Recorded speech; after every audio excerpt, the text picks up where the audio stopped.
You've been walking your entire life, tens of millions of steps, so it feels almost absurd to suggest that how you walk, something you've done since you were 14 months old, could be the difference between a long, independent life and a fall that changes everything. But here's what nobody tells you at your annual checkup.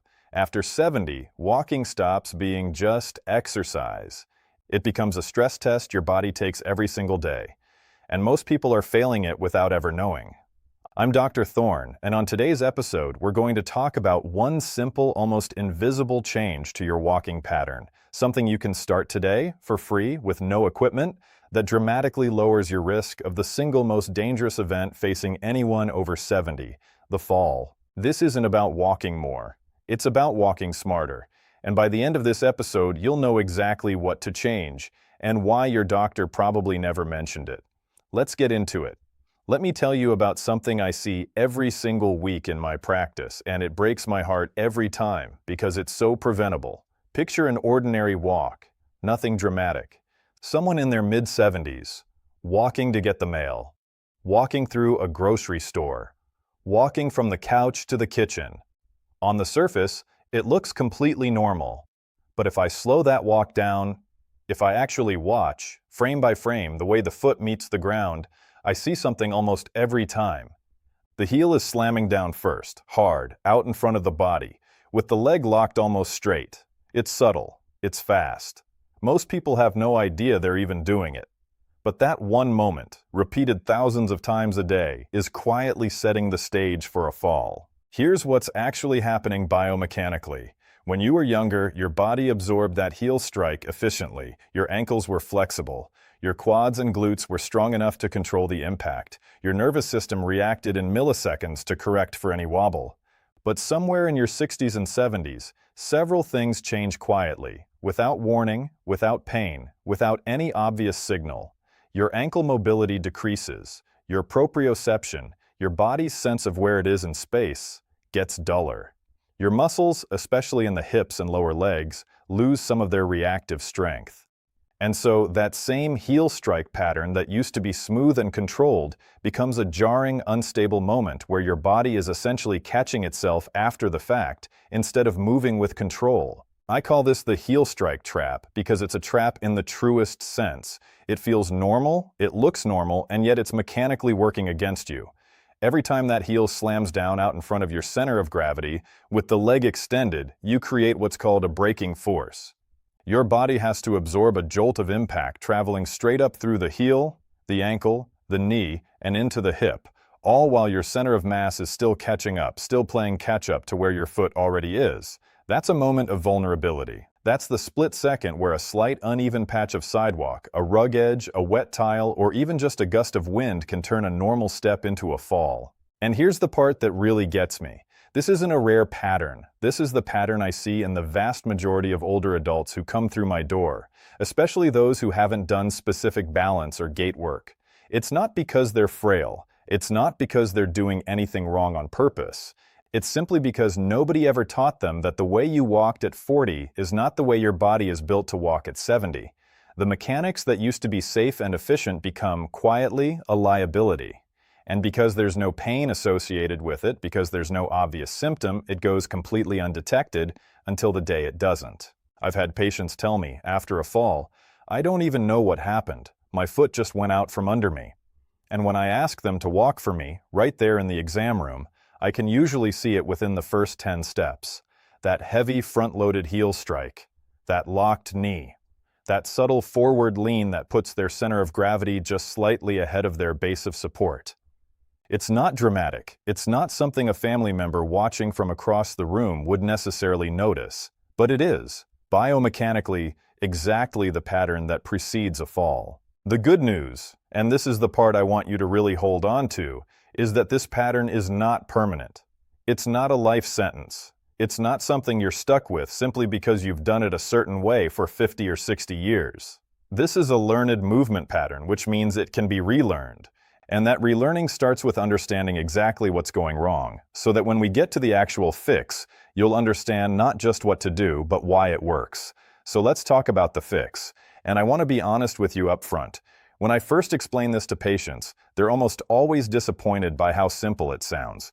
They expect something complicated.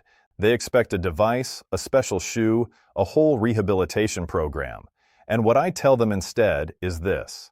The single most powerful change you can make to your walking pattern is learning to land mid-foot instead of heel first, while keeping a slight, deliberate bend in your knee through every step. That's it. That's the change. But don't let the simplicity fool you, because the effect this has on your stability is enormous. Let's break down why this works. When you shift from a hard heel strike to a softer mid-foot landing, you're fundamentally changing where the force of impact travels through your body. Instead of that shockwave slamming straight up through a locked knee and rigid ankle, the slight knee bend acts as a natural shock absorber. Your quadriceps and hamstrings get to do the job they were designed to do, controlling the deceleration of your body weight gradually instead of your joints taking that hit all at once. It's the difference between catching a dropped egg with a stiff hand versus letting your hand give a little as it catches. One shatters, one doesn't. But there's a second, and honestly even more important, benefit to this change, and it has to do with your center of gravity. When your heel strikes way out in front of your body with a straight leg, your center of mass is left behind, playing catch-up. There's a lag. And that lag is exactly the window where a fall happens, because your body hasn't yet caught up to where your foot has already committed to being. When you land mid-foot with a bent knee, directly underneath a point closer to your center of gravity, that lag disappears. Your body and your foot are working together in the same moment instead of your foot getting ahead of you. That single adjustment closes the gap where instability lives. I often describe it to patients this way. Imagine walking on a boat deck that's gently rocking. You wouldn't walk with locked knees and heavy heel strikes because your body instinctively knows that's unstable. You'd naturally soften your knees, shorten your stride slightly, and land more centered under yourself. That instinct is exactly right. And the truth is, after 70, your body deserves that same instinct on solid ground, because your balance systems, your inner ear, your vision, your proprioception aren't giving you the same margin for error they used to. You have to build the stability back in mechanically, through how you land each step. Now, here's what I want to be really clear about, because people often overcorrect when I first explain this. This is not about tiptoeing. This is not about landing on the ball of your foot like a sprinter. It's a soft, natural mid-foot landing, the kind where, if you watched a slow-motion video, you'd see the middle of your foot touching down first, gently, followed by the heel settling down naturally right after, all while the knee stays soft rather than snapping straight. Your stride also tends to shorten slightly and naturally when you make this change, and that's not a flaw. That's actually part of what makes it safer. A slightly shorter stride, landing more underneath your body rather than reaching far out in front, means less braking force, less torque on the joints, and a dramatically reduced window of vulnerability with every single step you take. What surprises most patients is how quickly the body adapts once they know what to look for. This isn't something that takes months of physical therapy to notice a difference. Many of my patients tell me that within the first week of consciously practicing this, even just during short walks around the house, they already feel more grounded, more stable, more confident on uneven surfaces. Some describe it as feeling like they have more control over each step, rather than feeling like each step is just happening to them. And that feeling of control is not just psychological. It's a direct reflection of the biomechanics actually changing, of your joints and muscles working together the way they're supposed to, instead of your body simply absorbing whatever impact your old walking pattern was creating. Now, here's something that I think is even more important than the fall itself, and it's something almost nobody talks about. Falls don't come out of nowhere. They don't just happen randomly, like some cruel roll of the dice. In the vast majority of cases, the body has been sending warning signs for weeks, sometimes months, before that fall actually occurs. And the tragedy is, these signs are so subtle, so easy to dismiss, that they almost always go unnoticed by the person experiencing them, and often even by the family members who see them every day. Let me describe what I'm talking about. It's not dizziness. It's not obvious weakness. It's not a dramatic stumble that makes everyone gasp. It's something much quieter than that. a slight shortening of stride length, a tiny hesitation before stepping onto a different surface, like moving from carpet to tile. A subtle widening of the stance, almost imperceptible where the feet start landing slightly farther apart than they used to. A little more time spent with both feet on the ground during each step, instead of that confident, fluid transfer of weight from one foot to the other. Individually, none of these things looks alarming. Collectively, they tell a very different story. In my practice, I call this the hidden warning sign, because it hides in plain sight. It's not something you'd notice unless you were specifically looking for it, and that's exactly the problem. Family members will often tell me, months after a fall, "Looking back, I guess Mom had gotten a little more cautious on the stairs," or "Dad seemed to plant his feet a bit wider than he used to." They noticed it, they just didn't know it meant anything. They chalked it up to normal aging, to being a little more careful, to nothing in particular.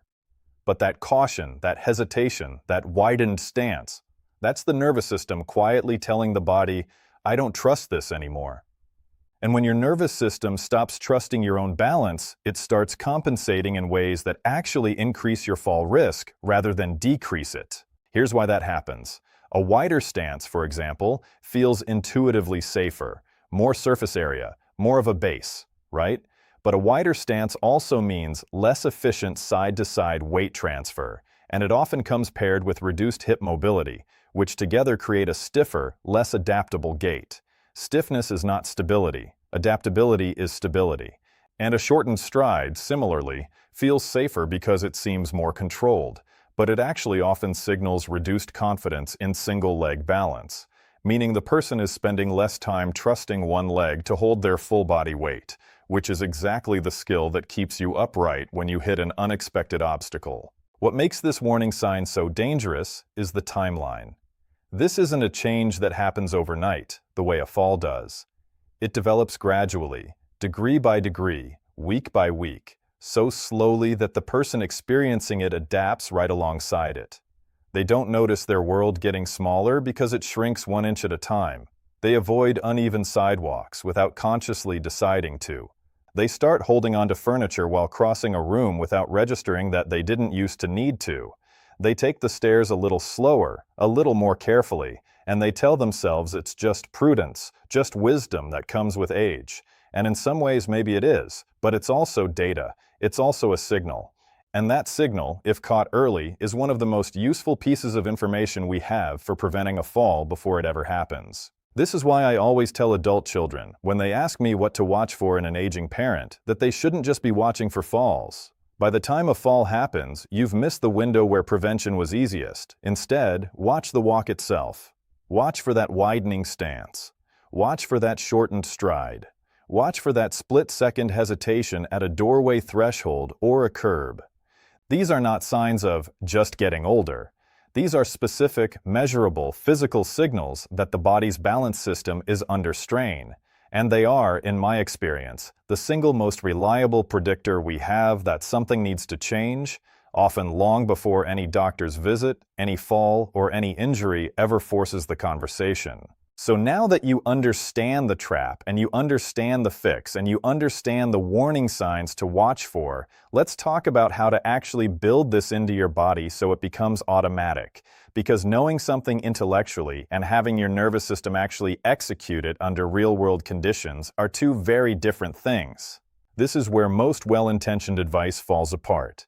People hear, land mid-foot, bend your knees slightly. They nod. They try it once in the kitchen, and then life happens. And the old pattern quietly creeps back in because it's the pattern their body has run on autopilot for decades. So here's what I have my patients do instead, and it takes 5 minutes a day. No equipment, no gym membership, nothing beyond a hallway or a quiet room with about 10 feet of open space. The first minute is what I call barefoot awareness walking. Take your shoes off if it's safe to do so and walk slowly, deliberately, back and forth across that space, paying attention only to where your foot first makes contact with the ground.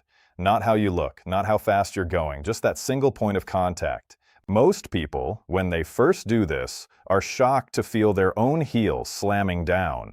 That awareness alone, just noticing it without judgment, begins to retrain the nervous system because you cannot change a pattern you cannot feel. The second minute is slow motion practice. This is exactly what it sounds like. Walking at roughly half your normal speed, exaggerating the midfoot landing and the soft knee bend we talked about earlier. It will feel strange. It might even feel a little theatrical, almost like you're imitating a walk rather than doing your own. That's completely normal, and it's actually a sign you're doing it correctly, because you're temporarily overriding an old automatic pattern with a new conscious one, and new patterns always feel exaggerated before they feel natural. The third minute introduces single leg balance because remember what we discussed. A shortened, hesitant stride is often rooted in reduced confidence in single leg stability. Standing near a wall or countertop for safety, shift your weight fully onto one leg for a slow count of 10, then switch. You're not trying to balance perfectly without support. You're teaching your nervous system, again, that it can trust one leg at a time, which is the exact skill that gets used every single time you take a normal step. The fourth minute goes back to walking, but this time at a normal pace, trying to carry forward everything you practiced in slow motion. This is the bridge between the deliberate, conscious version and the automatic version you'll eventually use all day, every day, without thinking about it. And the fifth minute, which I think is the most overlooked and most valuable, is what I call surface variation practice. If you have a rug, walk from the rug onto the bare floor and back. If you have a threshold between rooms, practice crossing it slowly and attentively several times. The reason this matters so much is that falls rarely happen on perfectly flat, uniform, predictable surfaces. They happen at transitions, at the edge of a rug, the lip of a curb, the change from tile to carpet. Practicing your new walking pattern specifically at these transition points builds resilience exactly where you need it most. Now, I want to set realistic expectations here because I don't want to oversell this. This 5-minute practice is not a magic fix that erases decades of movement patterns overnight. But what I have consistently seen, both in clinical research and in my own patients, is that consistent daily practice, even just 5 minutes, begins to noticeably shift automatic walking patterns within 2 to 3 weeks. The nervous system is remarkably adaptable at any age. It simply needs clear, repeated, attentive input to relearn a pattern, the same way it needed that input when you first learned to walk as a toddler, just in reverse this time, relearning safety instead of learning movement for the first time. What I tell every patient, every family member, every person listening right now, is this. Your walking pattern is not fixed. It is not a permanent consequence of your age. It is a skill, and like any skill, it responds to deliberate practice. 5 minutes a day is a remarkably small investment for something that directly protects your independence, your confidence, and quite literally, your life after 70. So that's the heel strike trap, the fix, the hidden warning sign, and the 5-minute practice that ties it all together. 4 simple pieces, but together, they represent one of the most powerful, low-cost ways to protect your independence after 70. You don't need special equipment. You don't need a gym. You just need 5 minutes and a little awareness of something you've been doing your entire life without ever really watching it. If this episode gave you something you can actually use today, do me a favor. Hit subscribe so you don't miss the rest of this series, because we've got more of these practical, science-backed changes coming. And drop a comment below telling me which of these 4 keynotes surprised you most, or share this with someone in your life who could use it. I'm Dr. Thorne. Take care of that walk. It's carrying more than you think.